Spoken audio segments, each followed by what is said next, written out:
international law. International law itself is divided into conflict of laws or private and non-national law, as it is sometimes called in public international law, usually just termed international law. The former deals with those cases within particular legal systems in which foreign elements of truth raise questions as to the application of foreign law or the role of foreign courts.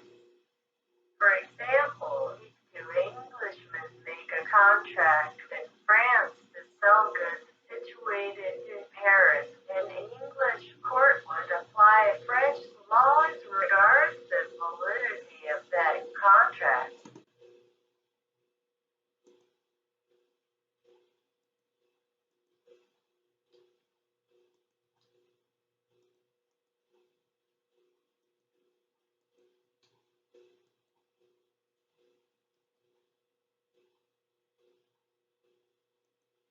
By contrast, public international law is not by an adjunct of a legal order, but a separate system altogether.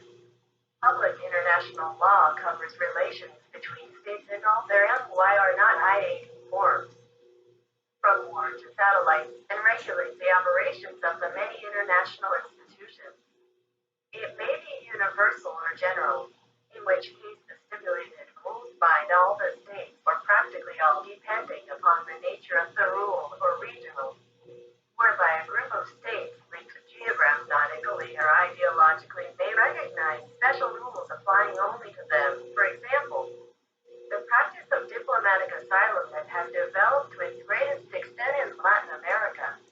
The rules of international law must be distinguished from what is called international comity, or practices such as saluting the flags of foreign warships at sea, which are implemented solely through courtesy and are not regarded as legally binding.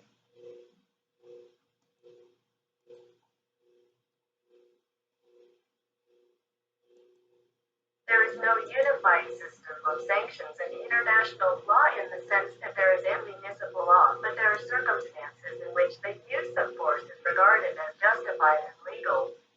Within the United Nations system, sanctions may be imposed by the Security Council upon the determination of a threat to the peace, breach of the peace or act of aggression. Such sanctions may be economic, for example, those proclaimed in 1966 against Rhodesia, or military as in the Korean War in 1950, or indeed both as in 1990 against Iraq. International law is primarily formulated by international agreements which create rules binding upon the signatories and customary rules, which are basically state practices recognized by the community at large as laying down patterns of conduct that have to be complied with.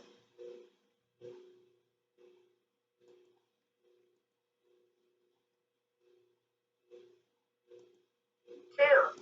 Historical development. The foundations of international law, or the law of nations, as it is understood today, lie firmly in the development of Western culture and political organization.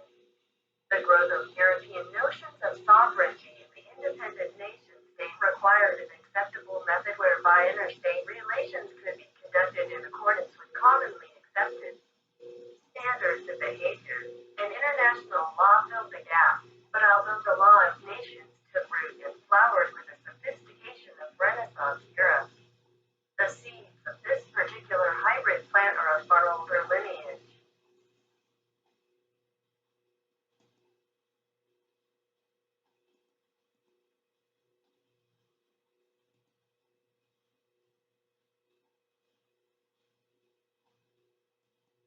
International law since the middle of the last century has been developing in many directions as the complexities of life in the modern era have multiplied. For as already emphasized, law reflects the conditions and cultural traditions of the society within which it operates. The community evolves a certain specific set of values, social, economic, and political, and it stamps its mark on the legal framework which orders life in that environment. Similarly, international law is a product of its environment. It has developed in accordance with the prevailing notions of international relations, and to survive it must be in harmony with realities of the age. Nevertheless, there is a continuing tension between those rules already established and the constantly evolving forces that seek changes within the system. One of the major problems of international law is to deter not mind when and how to incorporate new standards of behavior and new realities of life into the already existing framework, so that, on the one hand, the law remains relevant, and on the other, the system itself is not too vigorously disrupted.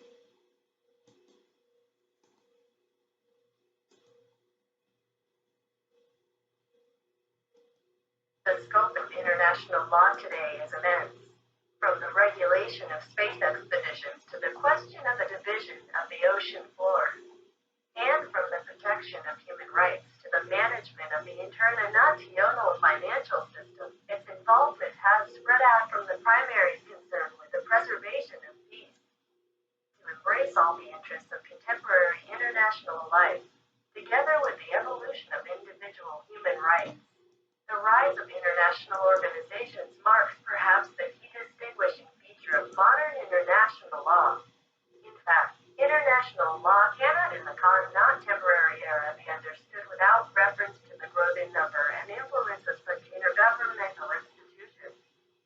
And of these, the most important by far is the United Nations.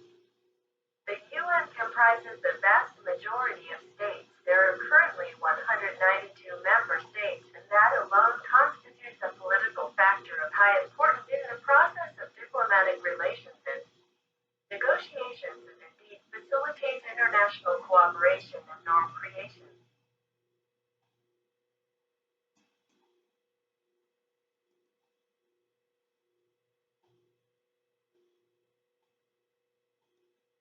The tremendous expansion of both the rules and the institutions of international law, with the rise of more and more specialist areas, such as trade law, environmental law, and human rights law, has led to arguments that international law is a holistic system and in the process of fragmentation. This has led to the fear that the center will not be able to hold, and that international law might dissolve into a series of discrete, localized, or limited systems with little or no interrelationship.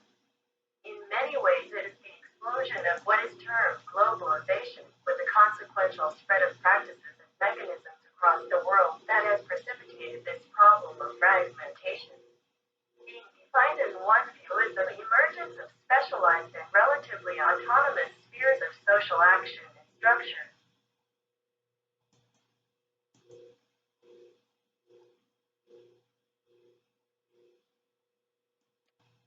3. New approaches to the international law. Traditionally, international law has been understood in a historical manner, not NER, and studied chronologically.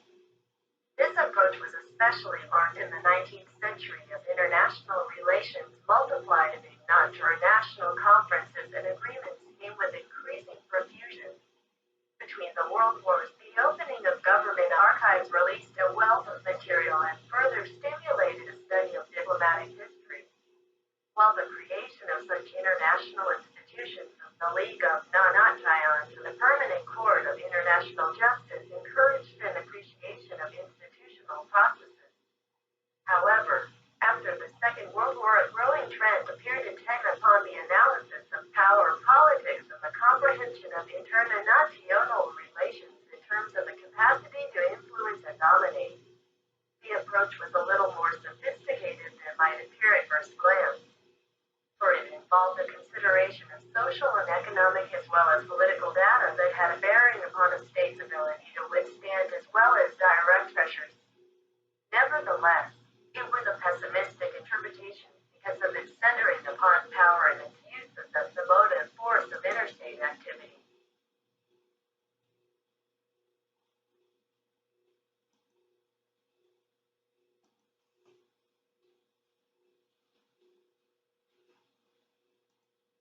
The next wave of advance, as it has been called, witnessed the successes of the behavioralist movement. This particular train of thought introduced elements of psychology, anthropology,